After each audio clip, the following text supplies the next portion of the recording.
तो हेलो दोस्तों, क्या हाल है तुम सभी का। तो उम्मीद करता हूँ कि तुम सभी बढ़िया होगे। तो आज शुरू करने वाले हैं एक और नई कहानी जिसका नाम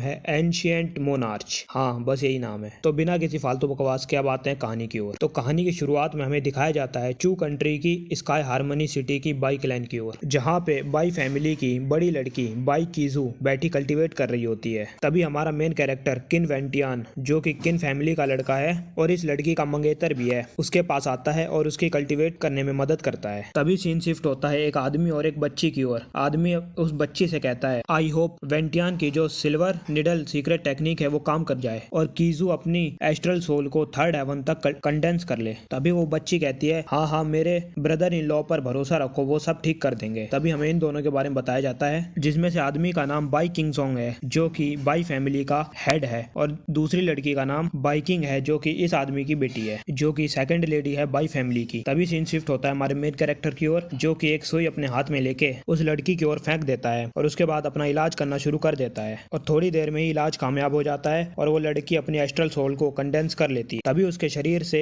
एक एनर्जी का बना बड़ा सा पंछी रिलीज होता है। उसे देख हमारा मेन कैरेक्टर हंसते हुए कहता है कि ये तो third heaven layer golden crane astral soul है। तभी वो दूसरी लड़की वहां आते हुए कहती है कि ब्रदर इन लॉ, तुमने तो वाकई में कमाल कर दिया। इस पे हमारा मेन कैरेक्टर कहता है, अरे इसकी क्या जरूरत है, तो मेरा फर्ज था। तभी वो आदमी वहां आता है और हंसते हुए कहता है कि गुड गुड क्यूजू, बहुत बढ़िया। क्यूजू को एक ना एक दिन ये तो करना ही था। आखिर वो बाई फैमिली की लड़की जो ठहरी, इसने अपनी पहली बारी में अपनी एस्ट्रल सोल को थर्ड लेवल तक कंडेंस कर लिया। ये हमारी चू कंट्री की बहुत ही रेयर जीनियस है। तभी वो दूसरी लड़की बाइकिंग अपने बाप से कहती है कि हाँ हाँ, इसका सारा क्रेडिट हमारे ब्रदर इन लॉ को जाता है। तभी वो आदमी मुंह बनाते हुए कहता है, हाँ हाँ, क्यों नहीं। फिर वो कहता है, और मुझे जल्द से जल्द अपने फैमिली एल्डर्स को ये बता देना चाहिए कि क्यूजू ने अपनी एस्ट्रल सोल को कंडेंस कर लिया और तुम्हारा ब्रदर इन लॉ तो आज थक गया होगा, आज इसे डिस्टर्ब मत करना, इसे आराम करने दो। फिर वो लड़की कहती है, अरे लेकिन मैं तो वेंटियान से थोड़ी देर बात करना चाहती थी। लेकिन उसकी बहन उसे लेके वहां से चली जाती है। फिर उसके बाद वो आदमी हमारे मेन कैरेक्टर से कहता है कि वेंटियान, तुम एकदम क्रिपल मेरिडियंस के साथ पैदा हुए और तुम कल्टीवेट भी नहीं कर सकते, लेकिन फिर भी तुमने मेरी बेटी की सोल को कंडेंस करने में मदद की, तुम्हारा बहुत बहुत शुक्रिया। फिर हमारा मेन कैरेक्टर कहता है कि अंकल भाई, मैं क्या बताऊं, चलो छोड़ो, कल मिलते हैं। फिर हमारा मेन कैरेक्टर वहां से जाने लगता और वहां से जाते हुए अपने मन ही मन सोचते हुए कहता है कि अंकल भाई और बाकी सभी को लगता है कि मेरी मेरिडियंस एकदम टूटी हुई हैं, लेकिन सच क्या है ये सिर्फ मुझे ही पता है। लेकिन फादर द्वारा मिली मुझे मेरी इनहेरिटेंस मुझे ये अलाउ ही नहीं करती कल्टीवेशन करने के लिए, क्योंकि जब मैं 6 साल का था तब मैंने अपनी ही मेरिडियंस को तोड़ लिया। माँ कसम बहुत दर्द हुआ था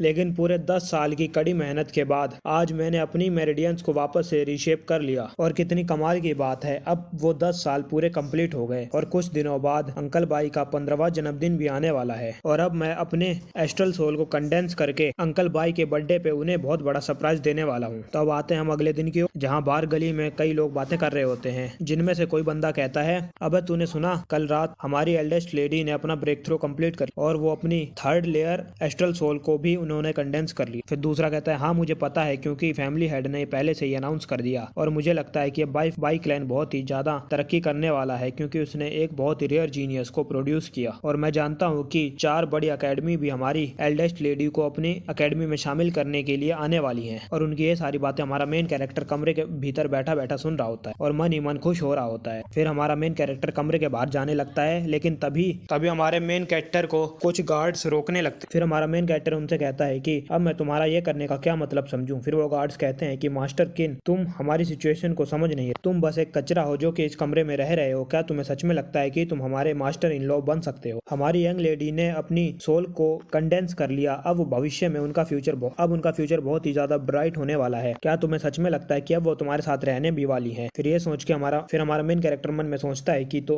अब ये छोटे से मेंढक के बच्चे सोन का मीट खाने की इच्छा रखते हैं। वो गार्ड्स हमारे मेन कैरेक्टर को ताना मारते हुए हंसने लगते हैं, हा हा हा हा हा। तभी इस फैमिली की दूसरी लड़की उन गार्ड्स के पास आती है और कहती है कि चुप करो तुम सब। फिर वो गार्ड्स डरते हुए कहते हैं कि अरे सेकंड लेडी आप। और वो लड़की हमारे मेन कैरेक्टर को लेकर अपने साथ चली जाती है और गार्ड उसे रोकते रह जाते हैं। वो हमारे मेन कैरेक्टर को एक कमरे में लाके उससे कहती है कि वेंटियान जितना जल्दी हो सके उतनी जल्दी हमारे क्लैन को छोड़ के यहाँ से चले जा। फिर हमारा मेन कैरेक्टर कहता है कि मैं कुछ समझा नहीं, देखो किंगियर, मैं तुम्हारे फादर से मिलना चाहता हूँ और अपनी मैरिज की बात करना चाहता हूँ। उसके बाद मुझे अपने फैमिली में जाके अपने एडॉप्टिव फादर को भी ये बात बतानी है। फिर वो लड़की हमारे मेन कैरेक्टर से कहती है, अब कुछ नहीं हो सकता, अब इसमें इंपीरियल सिटी की ये फैमिली भी शामिल हो चुकी है, जो कि तुम्हारी एकदम सोन एनिमी है, जो कि तुम्हारी फैमिली की एकदम जानी दुश्मन है और उन्होंने ही मेरे तुम्हारे फादर को तुम्हें मारने के लिए कहा। इस पे हमारा मेन कैरेक्टर कहता है कि क्या? तभी उस लड़के का बाप वहां आता है और उस पे हमला कर देता है। फिर वो अपनी बेटी से कहता है कि किंग ईयर, तुम बाई फैमिली की लड़की हो, लेकिन फिर भी तुमने आउटसाइडर को हमारी बातें बताई, चलो यहाँ जल्दी वापस आ। फिर वो लड़की अपने बाप से कहती है कि फादर, वेंटियान को छोड़ दो, बदले में तुम जो कहोगे मैं वो करूंगी। लेकिन वो उसके एक भी नहीं सुनता और हमारे मेन कैरेक्टर पे हमला कर देता। फिर इस पे हमारा मेन कैरेक्टर कहता है कि